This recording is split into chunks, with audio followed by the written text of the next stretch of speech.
Sjelden har den vel ventet såpass ekstremt den gjorde når den her skulle releases. Digiflavor Farao Dripper Tank.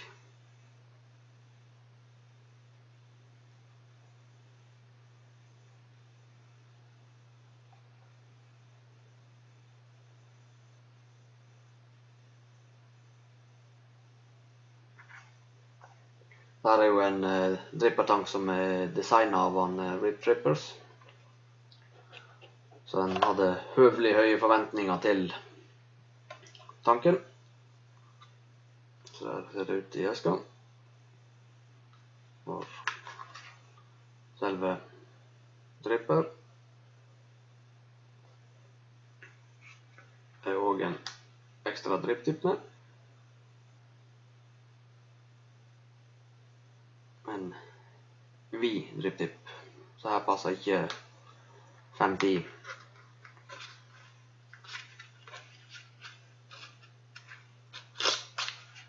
Åpne opp, så finner du en pose med litt ekstra. Her er ekstra O-ringer, verktøy til å skru på tanken, og så følger det med en 510 dripptipp adapter, så du kan bruke 510 dripptipper på. Den ser så der ut. Det er kjekt hvis du ønsker å bruke dine egne dripptipper. Det står også en wideboard, en vid dripptipp på. Den her, han har en spitback protection, altså han forhindrer at det skal sprute juice i munnen på deg. Veldig kjekt. Du ser han har masse små hull i bunnen der, så han er ikke helt åpen sånn som den andre som følger med. Veldig kjekt. Den har 3 store luftekanaler nede, som du justerer enkelt med å vri på nederste ringen.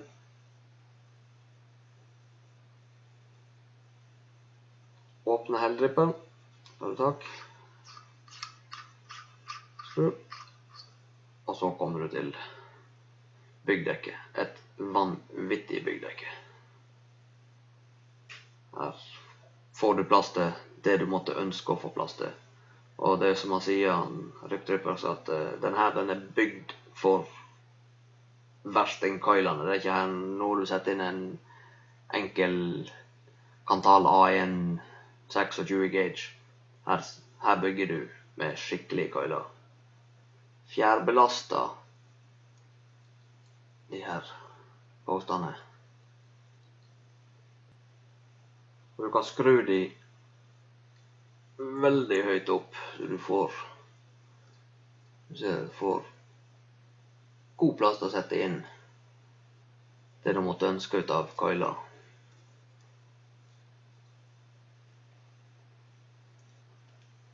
Store luftekanaler i midten, altså 3 store slotter. Og så har du på siden der en liten flikk som stikker opp.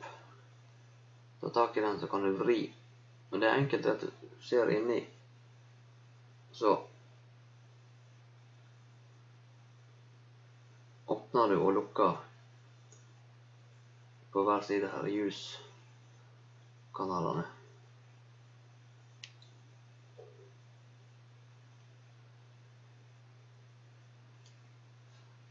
Jeg skal sette den opp med en coil og bomull, og så skal vi teste den.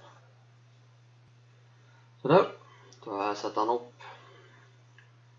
Jeg har satt i den en Super Juggernaut 0,3 ohms coil, og bruker Cotton Bacon, som jeg synes det er absolutt den beste bomullen. Det er omtrent umulig å få dry hit på den. Du kjenner det på smaken når den er på tur og går tørr. Det er absolutt en bomull som er verdt å kjøpe. Det første jeg gjør, er at jeg fluffer den opp litt i endene, sånn at den er løs og fin. Han skal ikke være sammenpresset. Da tar han opp juicen mye lettere. Så fører jeg bomullen ned. Ikke press den, bare forsiktig før bomullen ned i juicelottene.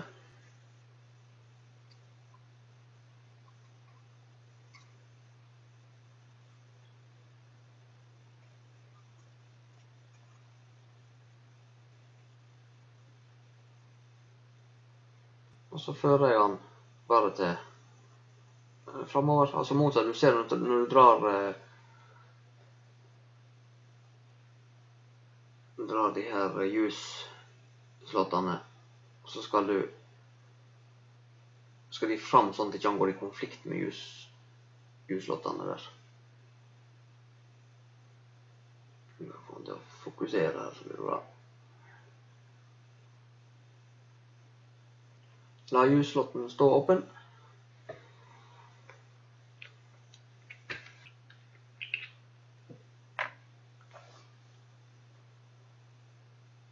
Og så har jeg juice på coil.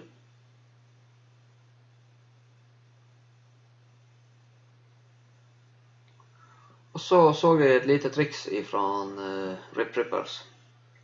Når du setter opp bomullen, har du juice på coilen, ikke noe på bomullen.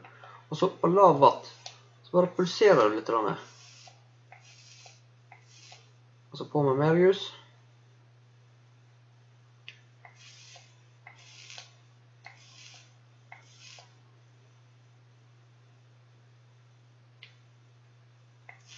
Ikke hold så lenge at du kjører den tørr. Bare pulserer den 3-4 ganger. På med mer juice. Så ser du at bomullen begynner å skifte, at den blir mørkere, og skifter farge. Og det han gjør nå, det er at han ekspanderer juicen ut i bomullen, i stedet for at du pøser på med juice på bomullen. Så blir juicen presset ut i bomullen. Og det utgjør faktisk veldig mye på smaken.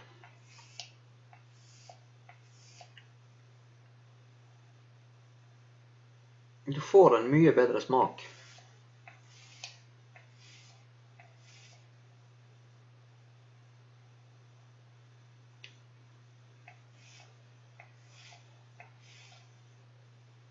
Der. Nå ser du at hele bomullen har blitt mørkere i farge. Du ser liksom at han begynner å trekke til seg. Og så setter jeg bare juiceflaska nede i juicelotten siden, og så fyller jeg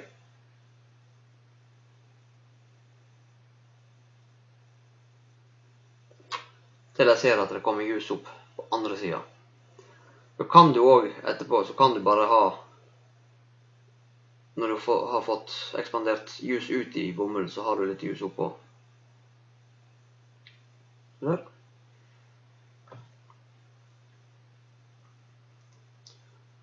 Så bruker jeg, og så justerer jeg denne juicelotten. Justerer jeg den til den halvveis. Man skal ikke presse imot bomullen, men jeg justerer den sånn at jeg har fortsatt åpning. Jeg ser en Rip Ripper anbefaler la den stå åpen. Min erfaring med det er at han har veldig lett for å lekke da når han står åpen. Så jeg lukker den nesten inn til bomullen. Det er en liten åpning. Og så bruker jeg den sånn. Fordelen med sånn som Rip Ripper forteller er jo at hvis du lar den stå åpen, så tar du bare av drypptippen, og så kan du fylle juice direkte inn. Da holder du den bare til ene siden, så fyller du, og så snur du den til andre siden og fyller. Så renner juicen direkte ned. Men jeg skrur heller av, og så fyller jeg rett i kanalen. Så slipper jeg. For jeg har erfart at han har veldig lett for å lekke når han står åpen. Skru på igjen.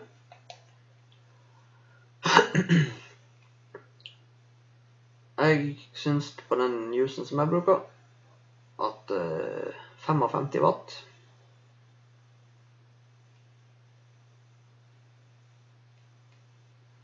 Ja, 55 watt. Det er veldig bra. Leser coilen til 0,52.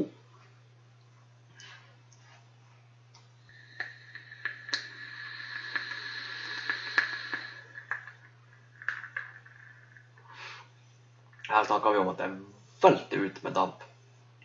Han har hinsides god smak. Det er ingenting som kan måle seg når det gjelder smak på en dripper, eller RTDA som det her er, en dripper-tank. Den må bare prøves. Han er vanvittig bra. Og nå har jeg prøvd han med alle mulige slags coiler, og den leverer like bra uansett hva du setter i. Enorm mengde med damp, enorm smak. Så det er definitivt den beste RTDA-en som finnes på markedet. Det er ingen over og ingen under. Skal du ha en skikkelig smaksdripper og som leverer enormt med damp, så er Faraoen absolutt den du bør satse på.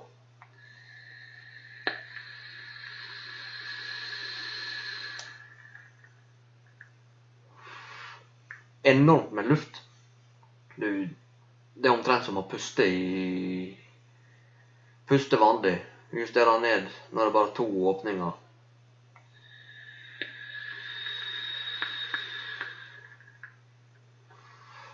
Fortsatt enormt med luft. Sett den ned til bare 1 åpen slott.